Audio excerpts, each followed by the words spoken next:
For decades, the historical baseline of aerial warfare was simple. Aircraft flew directly over a target and dropped heavy, unguided iron bombs straight down, relying entirely on gravity to hit the objective. To drop these munitions, a multi-million-dollar fighter jet has to fly deep into hostile airspace. Today, that airspace is saturated with overlapping, multi-layered air defense networks. Getting close enough to drop an unguided bomb means flying right into the engagement zone of surface-to-air missile systems. The standard modern workaround is to use highly complex, self-propelled cruise missiles fired from a safe distance, well outside the reach of enemy radars. But propelled missiles carry an enormous price tag. When large-scale, sustained conflicts erupt, military stockpiles of these expensive weapons deplete in a matter of days. Modern militaries are caught in a trap. They are forced to choose between cheap but highly vulnerable gravity bombs and safe but financially unsustainable missiles. India's Defense Research and Development Organization, or DRDO, has engineered a bridge between these two extremes, the Tactical Advanced Range Augmentation System, known as TARA. TARA is not a new explosive. It is a modular smart kit designed to attach directly onto India's massive, aging stockpiles of 250 to 500 kilogram dumb iron bombs. These kits mount on several existing platforms in the Indian Air Force. Recent tests deployed the system using payloads staged beneath this Jaguar fighter jet.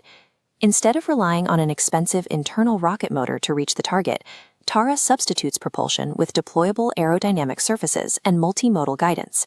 By adding a pair of wings and a navigation processor, a decaying, historically unusable iron bomb becomes a precision strike weapon. The most important mechanical constraint of the TARA munition is that it contains zero internal propulsion. There is no engine inside the kit. To travel forward, the weapon has to harvest kinetic energy from the delivery aircraft.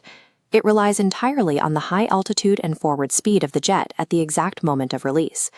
Immediately after the bomb drops from the pylon, the TARA kit initiates an aerodynamic transformation. Its modular wings snap outward from the chassis into the slipstream. These deployed surfaces create an upward lift vector that counters vertical gravity. This shifts the physics of the fall, converting the bomb's forward momentum into a sustained horizontal glide path. This controlled glide generates an unpowered horizontal travel range between 50 and 180 kilometers. This map illustrates the geometry of a standoff strike. If an enemy surface-to-air missile has an 80-kilometer threat radius, the pilot stays out of range and safely releases the munition here. The bomb then glides the rest of the way to the target. Aerodynamic augmentation keeps the multi-million-dollar fighter jet and its pilot strictly out of the kill zone, ensuring platform survivability. Traveling over 100 kilometers without an engine introduces a new physics problem. An unpowered glider is highly susceptible to wind shear, changing atmospheric pressure, and horizontal drift. To counter atmospheric variables, the TARA system requires an active brain, an onboard navigation processor.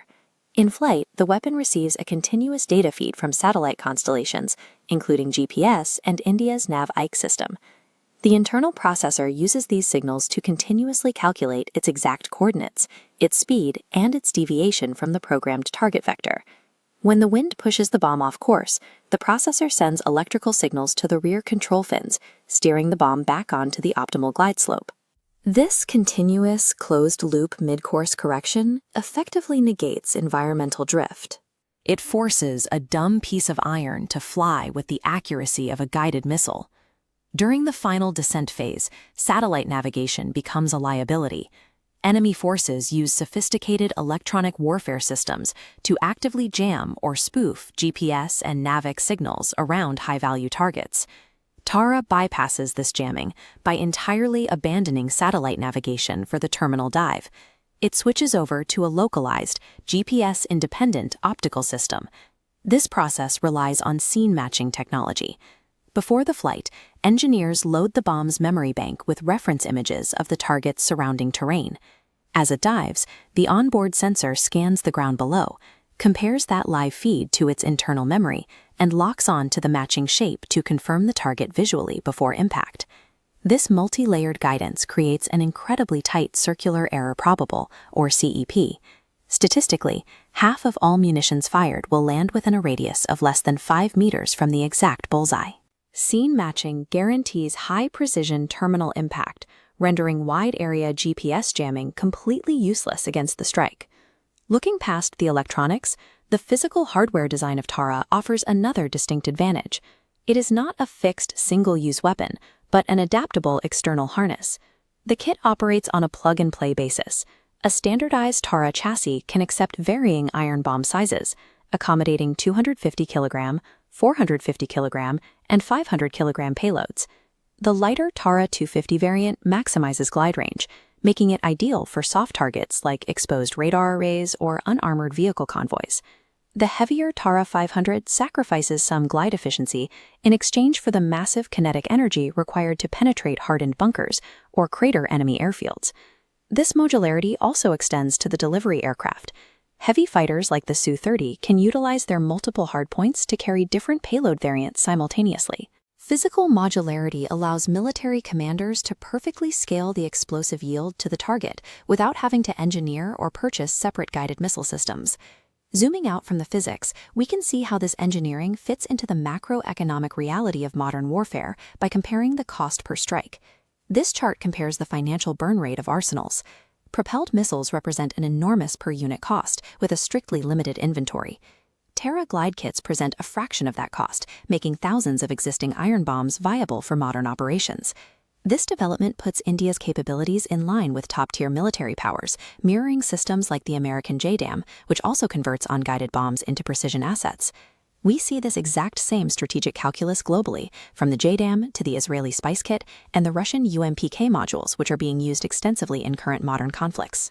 Tara provides the economic sustainability required to wage high-precision warfare at a scale missiles cannot match. Aerodynamic flight alone does impose strict limits. Unpowered glide bombs are significantly slower than propelled cruise missiles, which gives enemy radar systems more time to track their approach. The weapon is highly weather-dependent, and the delivery jet is strictly required to reach specific altitude and speed minimums to achieve its maximum standoff range. Despite these operational constraints, the massive reduction in cost and the sharp increase in aircraft survivability make it an overwhelmingly positive trade-off for defense planners. The Tara system proves that sustained warfare can be maintained by engineering smarter aerodynamics for the heavy